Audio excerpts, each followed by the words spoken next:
దేవర movie long రన్లో ఎన్ని కోట్ల వరకు కలెక్ట్ చేయొచ్చు?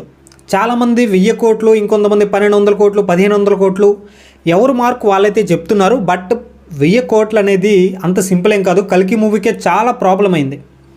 అంటే ఇప్పుడు కల్కి మూవీ పాన్ ఇండియానే, దేవర మూవీ పాన్ ఇండియానే కాకుంటే ఆ మూవీ హైప్ బట్టి మనం చూసుకోవాలి. కల్కి మూవీ ట్రైలర్కి ప్రతి ఒక్క లాంగ్వేజ్లో బీభత్సమైన వ్యూస్ అయితే వచ్చాయి. కాకుంటే దేవర మూవీకి మన తెలుగు స్టేట్స్లో ఒక రేంజ్లో హైప్ అయితే ఉంది, ఏ మాత్రం డౌట్ లేదు. మన తెలుగు స్టేట్స్లో సింపుల్గా 250 crores అయితే వచ్చేస్తాయి. అండ్ ట్రైలర్కి కూడా మన తెలుగు స్టేట్స్లో గట్టిగానే వ్యూస్ వచ్చాయి. కాకుంటే తమిళ్లో కావచ్చు, కర్ణాటకలో, హిందీలో మూవీకి అంత బడ్జెట్ లేదు, ట్రైలర్స్ కూడా అంత వ్యూస్ అయితే రాలేదు. దీన్ని బట్టి మనకైతే అర్థమవుతుంది. కాకుంటే లాంగ్ రన్లో దేవర మూవీకి నా ఒపీనియన్ చెప్పాలంటే ఒక 500 నుంచి 600 కోట్ల మార్కు ఉండే అవకాశాలు అయితే ఉన్నాయి. అది కూడా movie block buster hit talk వస్తే. అండ్ ఈ మధ్యలో ఏ లాంగ్వేజెస్ నుంచి అంత పెద్ద మూవీస్ కూడా రావట్లేదు.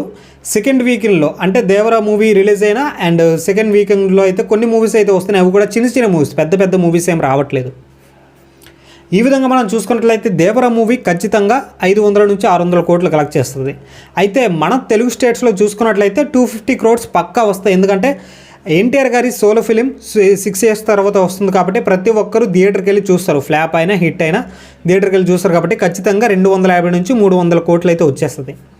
ఇక ఓవర్సీస్లో చూసుకున్నట్లయితే ఓవర్సీస్లో అయితే తుక్కు ర్యాంక్ కొడుతుంది. ఇప్పటికే $3.5 million అయితే కంప్లీట్ చేసింది. ఇది చిన్న విషయం కాదంటే మన ఇండియన్ కరెన్సీలో కన్వర్ట్ చేస్తే ఒక 30 నుంచి 40 కోట్ల వరకు కలెక్షన్స్.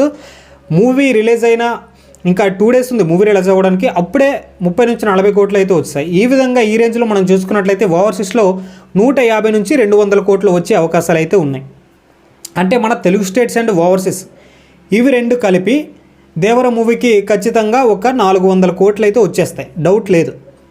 ఇక మెయిన్గా రెస్ట్ ఆఫ్ ఇండియా అంటే నార్త్లో అండ్ తమిళ్, కన్నడ, మలయాళం ఇవి 3 కనుక సపోర్ట్ చేస్తే మంచిగా, అంటే ఇప్పుడు హిందీలో అంత బడ్జ్ లేదు, సపోర్ట్ చేసే అవకాశాలు కూడా లేవు. ఎందుకంటే మనకు ఆ బడ్జెట్ తెలిసిపోతుంది అనమాట, అంత బడ్జ్ లేదు. అందుకని ఆ లాంగ్వేజెస్లో ఒక 200 crores వేసుకున్నా సరే ఓవరాల్గా మూవీ 600. ఇంకా నార్త్లో ఇంకొంచెం పాజిటివ్ టాక్స్ వస్తే కనుక 650 నుంచి 700 కోట్లు వచ్చే అవకాశాలు అయితే ఉన్నాయి. చాలామంది 1000 కోట్లు, 1500 కోట్లు ఎవరికి నచ్చిన మార్క్ అయితే వాళ్ళు చెప్తున్నారు. ఇదైతే అంత కలెక్ట్ చేయడం ఏం తక్కువేం కాదు. ఒకవేళ Devara part 1 blockbuster hit talk వస్తే అప్పుడు దేవర పార్ట్ 2కి 1000 కోట్లు వచ్చే అవకాశాలు ఉన్నాయి. ఇప్పుడు పుష్ప మూవీ లాగా. పుష్ప మూవీ చాలా బాగుంది, కాకుంటే 500 కోట్ల మార్కునే టచ్ చేయలేదు, 390 కోట్లు అయితే వచ్చాయి. కాకుంటే పుష్ప 2కి పుష్ప 1 హిట్ అవ్వడం వల్ల పుష్ప 2కి ఇప్పుడు 1000 కోట్లు వచ్చే అవకాశాలు కూడా కనిపిస్తున్నాయి. ఈ విధంగా దేవర మూవీ పార్ట్ 1 కనుక చాలా బాగుంటే ప్రతి థియేటర్కి వెళ్ళిన ప్రతి ఒక్కరు పాజిటివ్ టాక్ కనుక అందిస్తే పార్ట్ 2 ఇంకా ఎక్కువ మంది చూసే అవకాశాలు ఉన్నాయి నార్త్లో, మెయిన్గా నార్త్లో. అప్పుడు దేవర పార్ట్ 2కి 1000 కోట్లు వచ్చే అవకాశాలు అయితే ఉన్నాయి. అండ్ మీలో ఎంతమంది దేవర మూవీ టికెట్స్ని అయితే బుక్ చేసుకున్నారు కింద కామెంట్ సెక్షన్లో తెలియజేయండి. అండ్ ఇటువంటి మరిన్ని వీడియోస్ కోసం మన ఛానల్ని సబ్స్క్రైబ్ చేసుకుని వీడియోని అయితే లైక్ చేయండి గైస్.